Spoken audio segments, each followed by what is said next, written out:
Olá! Na aula de hoje, iremos estudar sobre sistemas e circuitos combinatórios e sequenciais.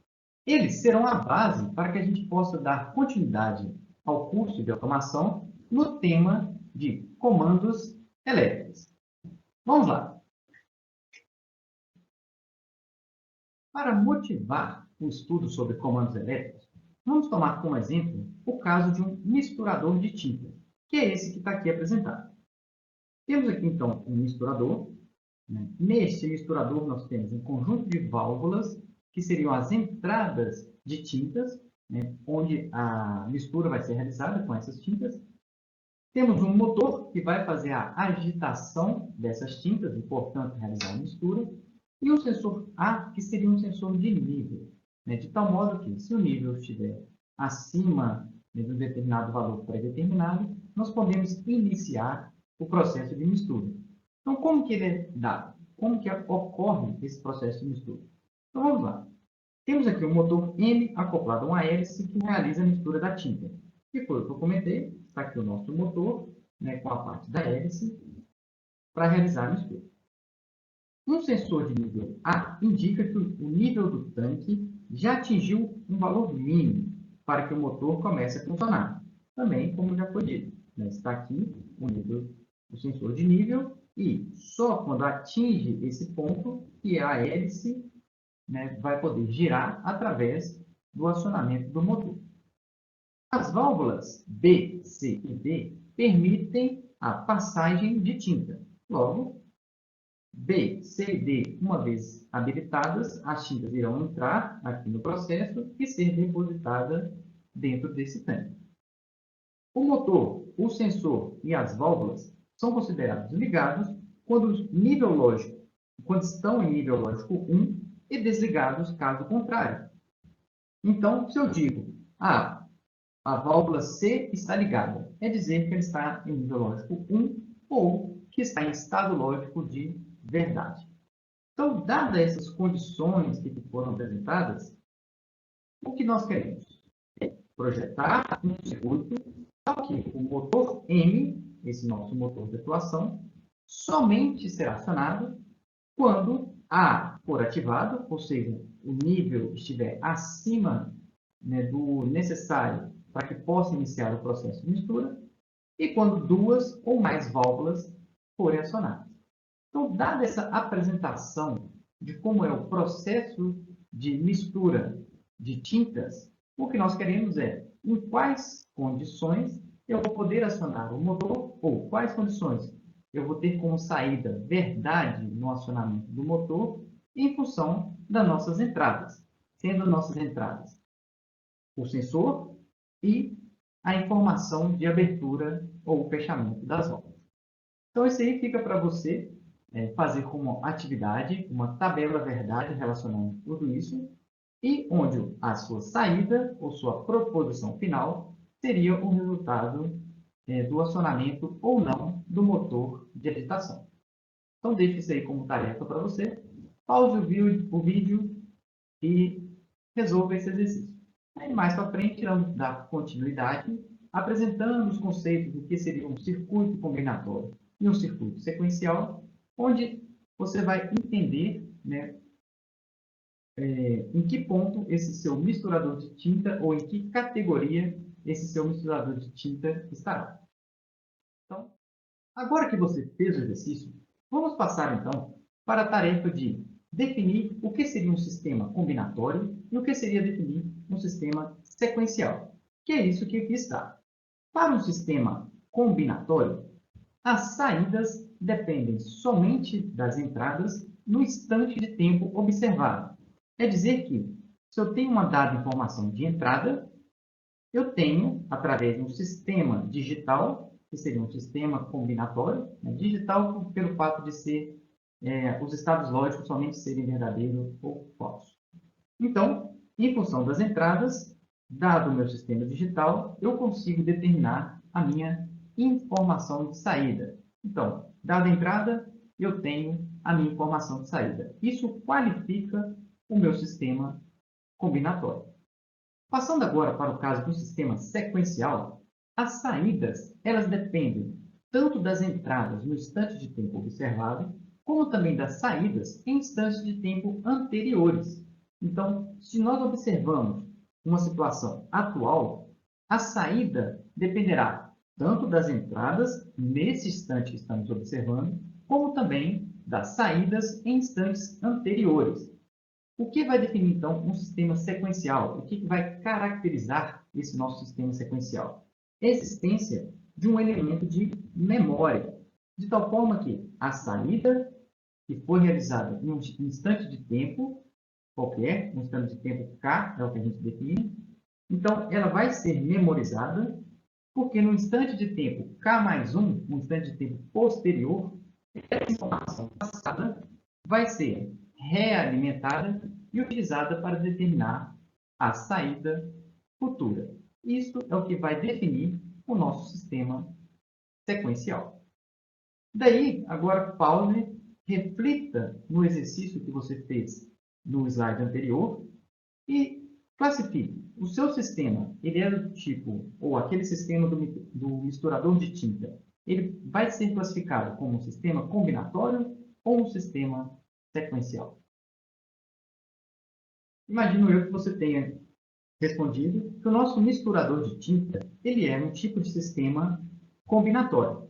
Afinal, as entradas, né, de informação para a atuação do nosso motor do misturador, ela depende simplesmente do instante, das informações no instante de tempo atual. Ou seja, qual é o estado de cada válvula no instante de tempo atual e qual é a informação do sensor no instante de tempo atual. E a partir dessas informações, conseguiremos determinar se o motor vai ser ligado ou não.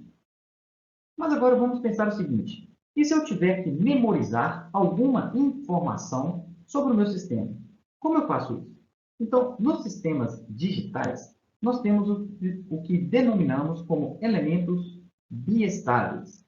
Esses elementos biestáveis são aqueles responsáveis por armazenar alguma informação digital sobre o meu sistema, né? Sobre o meu sistema digital. Daí, como que eu classifico esse meu sistema? Como eu defino ou como eu caracterizo esse meu elemento biestável? É dizer o seguinte: o elemento biestável ele apresenta dois estados lógicos estáveis. Como assim?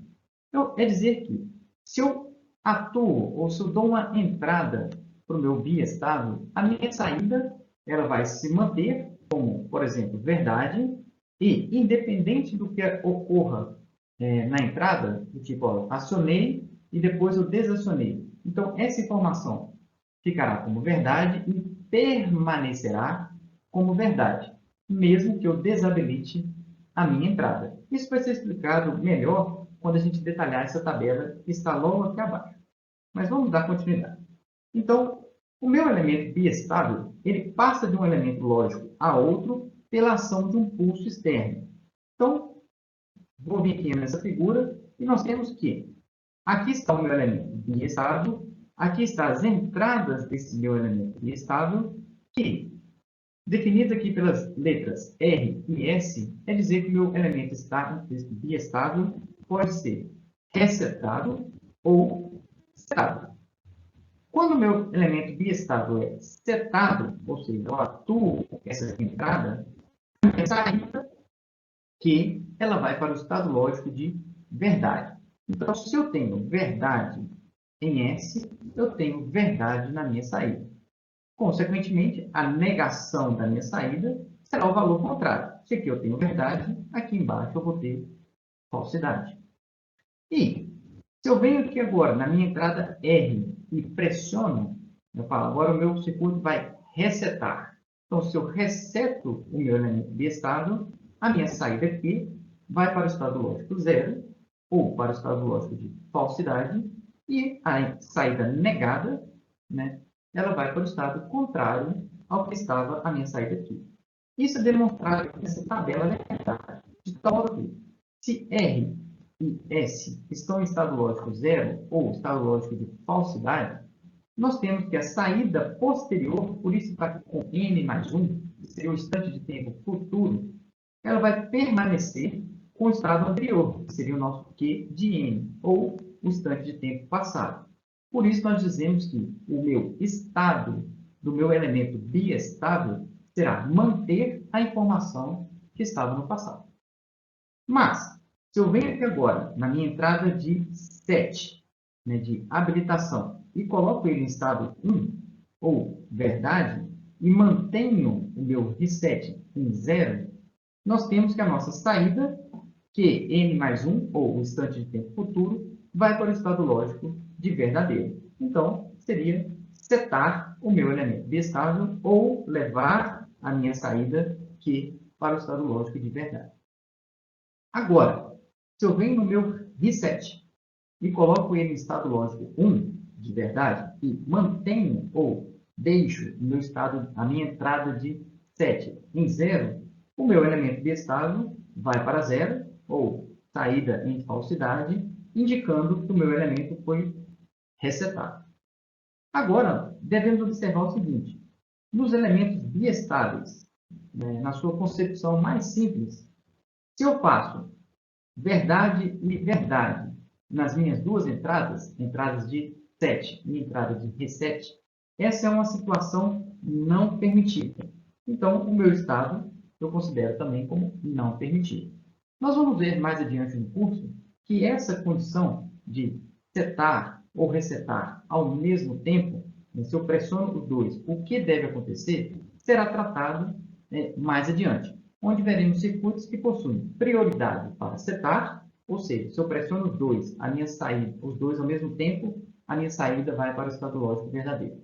Ou se eu tenho prioridade para resetar, que seria, se eu pressiono os dois ao mesmo tempo, a minha saída vai para o estado lógico falso. Então, continuando aqui, o nosso elemento biestável ele permanece naquele estado até que um novo estímulo seja dado. O que seria isso? Se eu volto aqui na minha tabela e falo, ó, em um determinado momento eu setei o meu elemento biestável e a sua saída ficou em 1. Se eu retorno para esse estado anterior, que seria desabilitar as minhas entradas, então volto os dois para 0, o que acontece? A minha saída vai ficar com o instante de tempo anterior. Então, ele mantém ou retém a informação do passado até que uma nova entrada me seja dada. Classifique-se como elemento de memória.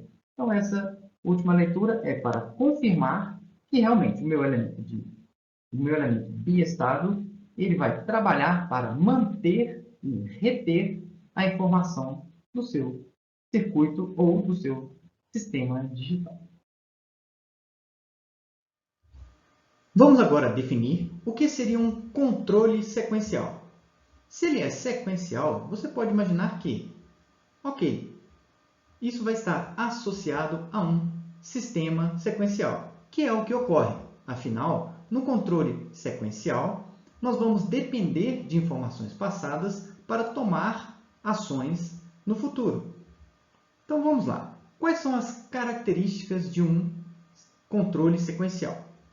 Temos aqui, no nosso primeiro ponto, que a sequência das operações segue uma ordem predeterminada, do sinal de entrada até o sinal de saída. Ou seja, existe uma hierarquia de eventos, dado que, se eu estou em um estado, para que eu passe para o próximo estado, algum evento deve ocorrer.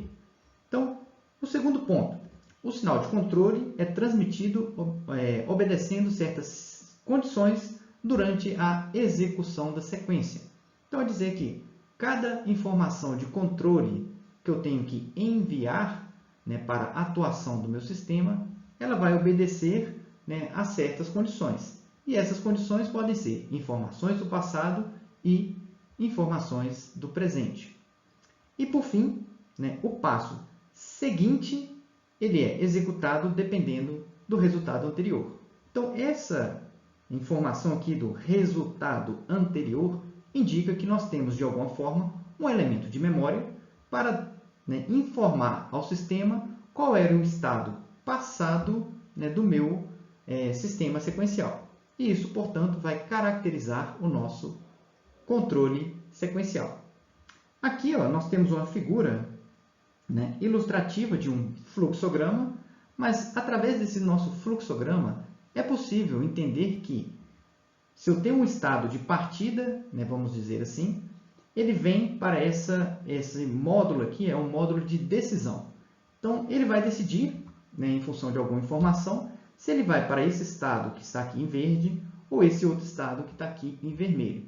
Então, com base nas informações que ele está do presente e essa linha aqui vai dizer alguma informação do passado, ele vai tomar uma decisão e vai para um desses dois blocos que aqui estão.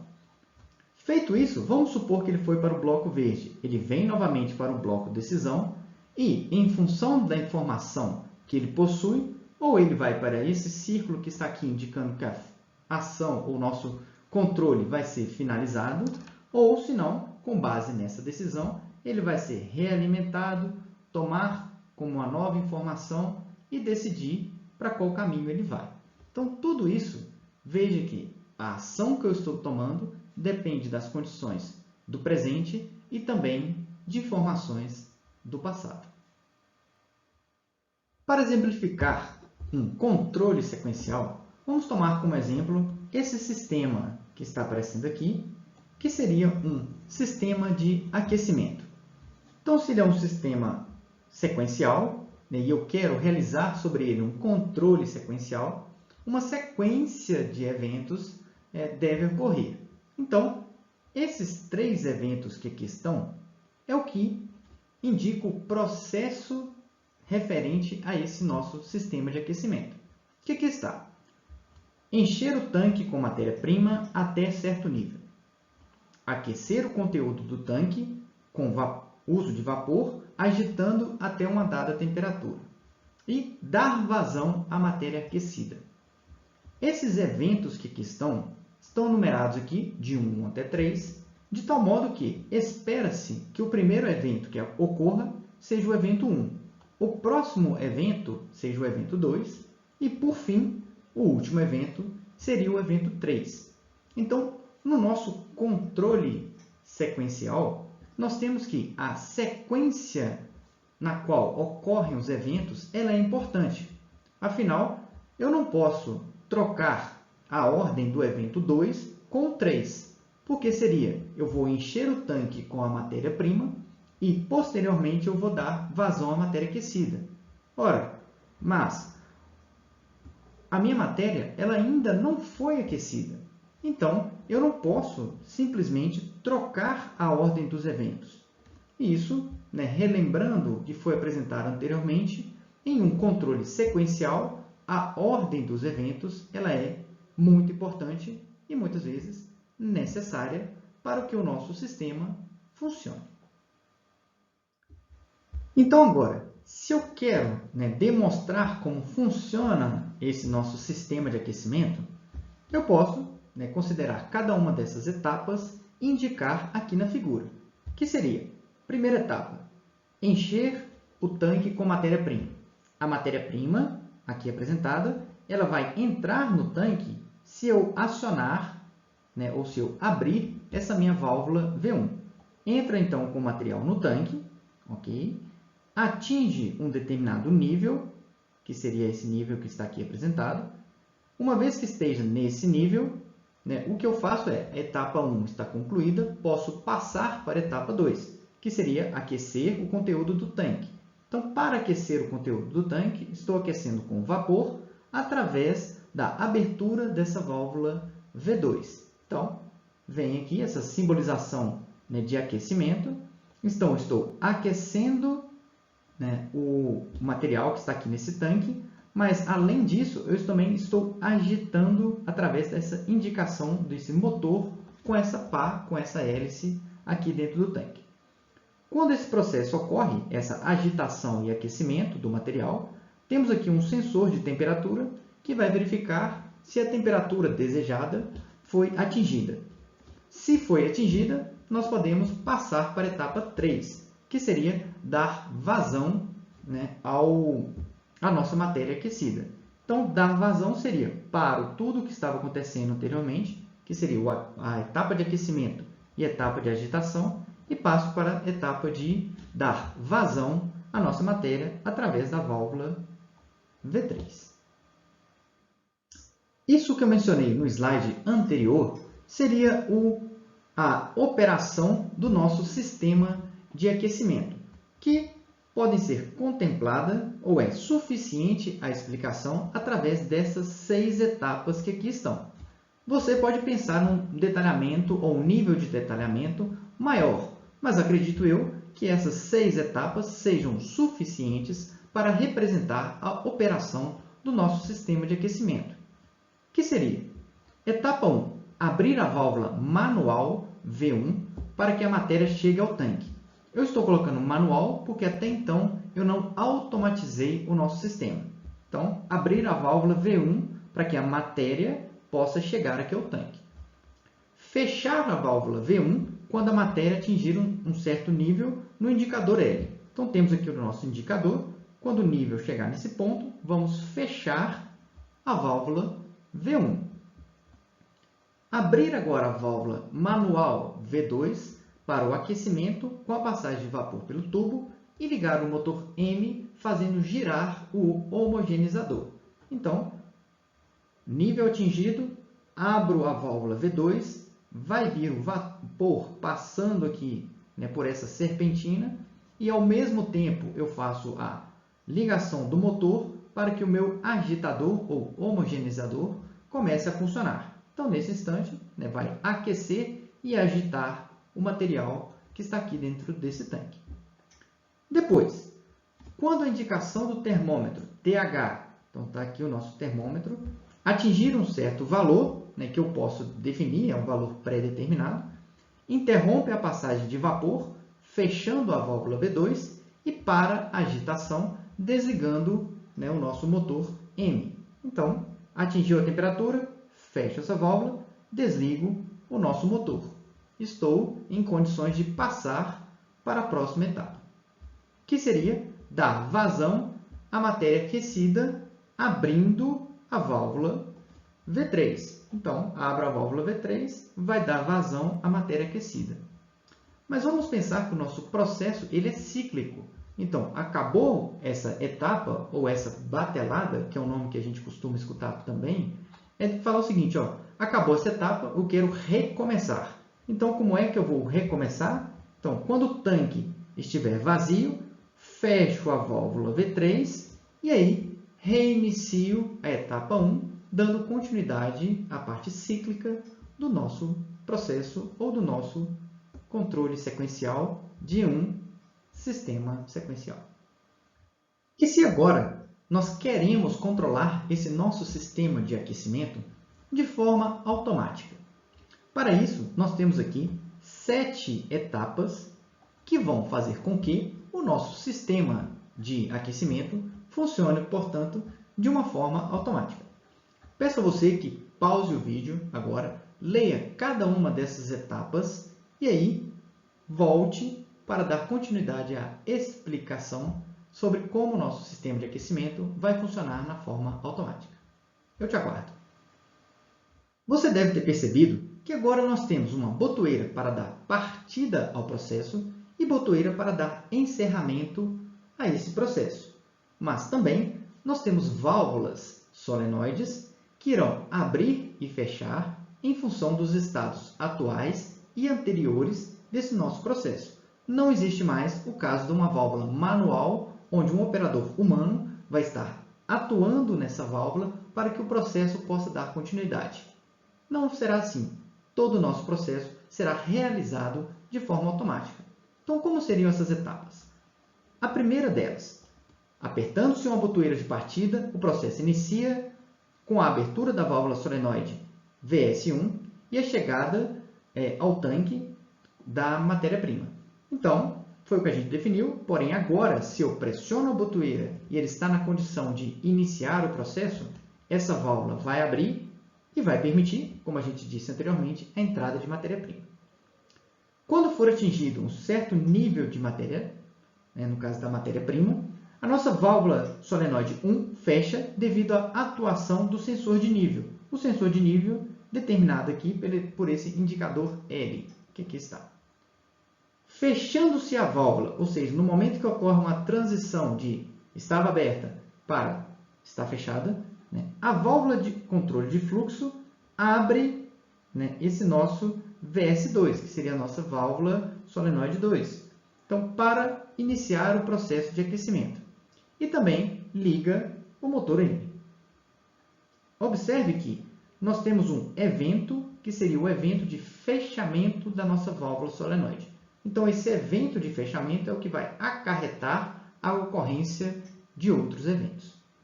Passando para a próxima etapa, quando atingir uma temperatura, a válvula solenoide 2 fecha, o motor M para devido à atuação do sensor de temperatura.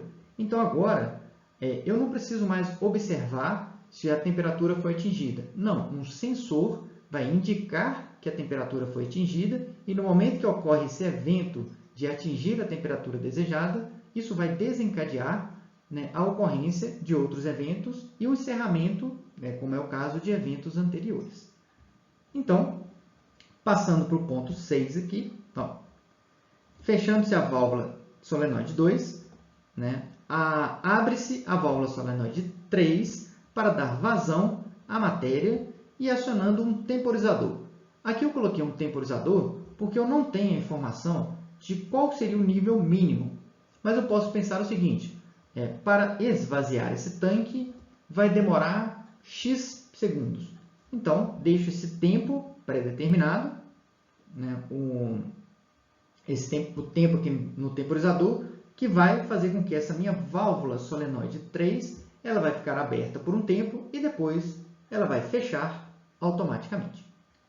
Que seria, após esse determinado tempo, a válvula solenoide 3 fecha e vai reabrir a válvula solenoide 1, dando continuidade, então, ao processo, recomeçando o nosso processo.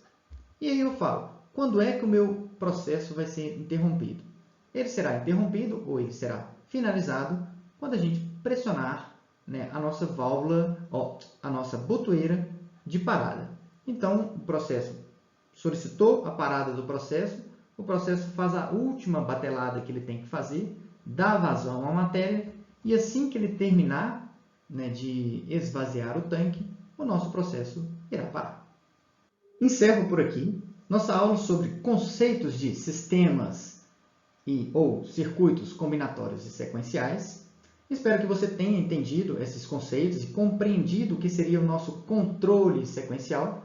Afinal, ele será a base para que a gente possa explicar ou dar continuidade na nossa disciplina de automação no tópico de comandos elétricos. Então, aguardo você. Até lá, até a próxima aula.